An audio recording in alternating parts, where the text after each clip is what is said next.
car nos produits étaient en stockage conventionnel, c'est-à-dire en étagère et en rack, ce qui signifie que le stock était très étalé et que nous n'exploitions pas la hauteur d'un bâtiment comme ici, qui généralement fait 10 mètres.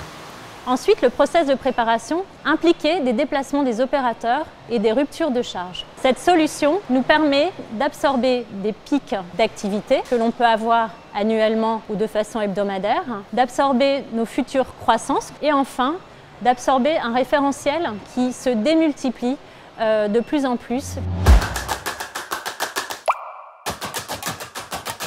Car cette solution est vraiment innovante. Elle a été rapidement déployée. D'autre part, c'est une solution qui est modulable. C'est-à-dire qu'en fait, on est sur un stockage qui est complètement inerte, qui ne nécessite pas d'électrification.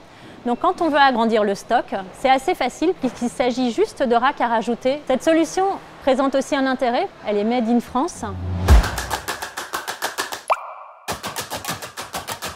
Nous devions nous implanter tout en assurant la continuité de l'activité. L'activité était déjà implantée en étagère et nous devions donc implanter cette solution automatisée. Nous avons donc découpé cette implantation en deux phases. Une première phase avec 10 000 bacs en automne et qui ont accueilli l'activité, donc en automne 2019. Puis une deuxième phase avec 20 000 bacs supplémentaires en juillet 2020 qui nous permet aujourd'hui d'avoir 60 000 emplacements puisque nous avons 2 emplacements par bac.